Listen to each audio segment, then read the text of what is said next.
I pay no attention whatever to anybody's praise or blame. I simply follow my own feelings. Neither a lofty degree of intelligence nor imagination nor both together go to the making of genius. Love, love, love, that is the soul of genius. I am one of those who will go on doing till all doings are at an end. I cannot write poetically, for I am no poet. I cannot make fine artistic phrases that cast light and shadow, for I am no painter. I can neither by signs nor by pantomime express my thoughts and feelings, for I am no dancer, but I can by tones, for I am a musician. We live in this world in order always to learn industriously and to enlighten each other by means of discussion and to strive vigorously to promote the progress of science and the fine arts. I thank my God for graciously granting me the opportunity of learning that death is the key which unlocks the door to our true happiness. Believe me, I do not like idleness but work. The happy medium, truth in all things, is no longer either known or valued. To gain applause, one must write things so inane that they might be played on barrel organs, or so unintelligible that no rational being can comprehend them, though on that very account, they are likely to please. I live in a country where music has very little success, though, exclusive of those who have forsaken us, we have still admirable professors and, more particularly, composers of great solidity, knowledge, and taste. When I am traveling in a carriage, or walking after a good meal, or during the night when I cannot sleep, it is on such occasions that ideas flow best and most abundantly. Nevertheless, the passions, whether violent or not, should never be so expressed as to reach the point of causing disgust, and music, even in situations of the greatest horror, should never be painful to the ear but should flatter and charm it, and thereby always remain music. Just as people behave to me, so do I behave to them. When I see that a person despises me and treats me with contempt, I can be as proud as any peacock. An unmarried man, in my opinion, enjoys only half a life. I hope never to marry in this way. I wish to make my wife happy, but not to become rich by her means, so I will let things alone and enjoy my golden freedom till I am so well off that I can support both wife and children.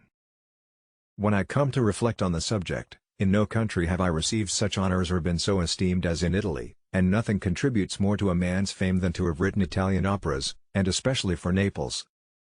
My father is maestro at the Metropolitan Church, which gives me an opportunity to write for the church as much as I please. As for pupils, I can have as many as I choose, but I do not choose to take many. I intend to be better paid than others, and so I wish to have fewer scholars. It is advisable to hang back a little at first, or it is all over with you, and you must pursue the common highway with the rest. Versification is, indeed, indispensable for music, but rhyme, solely for rhyming's sake, most pernicious. I know nothing new except that Herr Gellert, the Leipzig poet, is dead, and has written no more poetry since his death. One must not make oneself cheap here, that is a cardinal point, or else one is done. Whoever is most impertinent has the best chance. My sole recreations consist in dancing English hornpipes and cutting capers. Italy is a land of sleep, I am always drowsy here. How sad it is that these great gentlemen should believe what anyone tells them and do not choose to judge for themselves. But it is always so. The music is not in the notes, but in the silence between. All I insist on, and nothing else, is that you should show the whole world that you are not afraid. Be silent, if you choose, but when it is necessary, speak, and speak in such a way that people will remember it. Silence is very important. The silence between the notes are as important as the notes themselves. Music, in even the most terrible situations, must never offend the ear but always remain a source of pleasure. To talk well and eloquently is a very great art, but that an equally great one is to know the right moment to stop.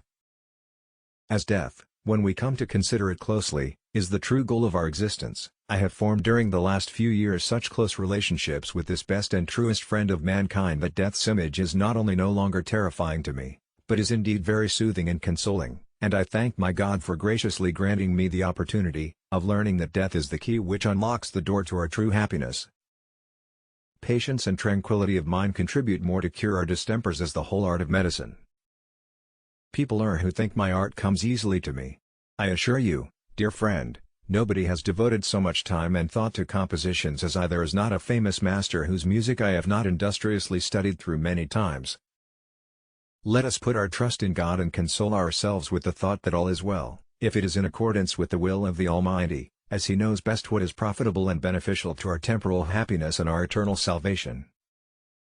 I too had to work hard, so as not to have to work hard any longer.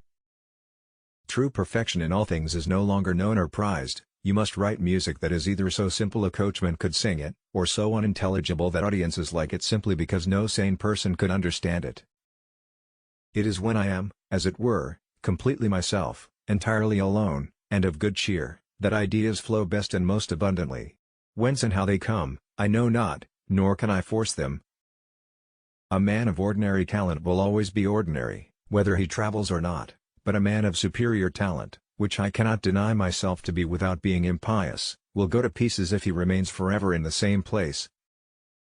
I never lie down at night without reflecting that, young as I am, I may not live to see another day. If people could see into my heart, I should almost feel ashamed. All there is cold, cold as ice. God is ever before my eyes. I realize His omnipotence and I fear His anger, but I also recognize His compassion, and His tenderness towards His creatures. To win applause one must write stuff so simple that a coachman might sing it. Forgive me, Majesty. I am a vulgar man. But I assure you, my music is not. My great-grandfather used to say to his wife, my great-grandmother, who in turn told her daughter, my grandmother, who repeated it to her daughter, my mother, who used to remind her daughter, my own sister, that to talk well and eloquently was a very great art, but that an equally great one was to know the right moment to stop. I am never happier than when I have something to compose, for that, after all, is my sole delight and passion. The whole, though it be long, stands almost complete and finished in my mind so that I can survey it at a glance. Nor do I hear in my imagination the parts successively, but I hear them, as it were, all at once. What delight this is I cannot tell. The wonders of the music of the future will be of a higher and wider scale and will introduce many sounds that the human ear is now incapable of hearing. Among these new sounds will be the glorious music of angelic chorales. As men hear these they will cease to consider angels as figments of their imagination. Melody is the essence of music. I compare a good melodist to a fine racer, and counterpoints to hack post horses. Therefore be advised, let well alone and remember the old Italian proverb, Chi sa più, meno sa who knows most, knows least. A bachelor, in my opinion, is only half alive. I am not thoughtless but am prepared for anything and as a result can wait patiently for whatever the future holds in store, and I'll be able to endure it. Neither rejoice nor lament prematurely, for whatever may happen, all will be well if we only have health. For happiness exists merely in the imagination. I should like to know for what reason idleness is so popular with many young people that it is impossible to dissuade them from it either by words or by chastisements. Believe me, my sole purpose is to make as much money as possible, for after good health it is the best thing to have,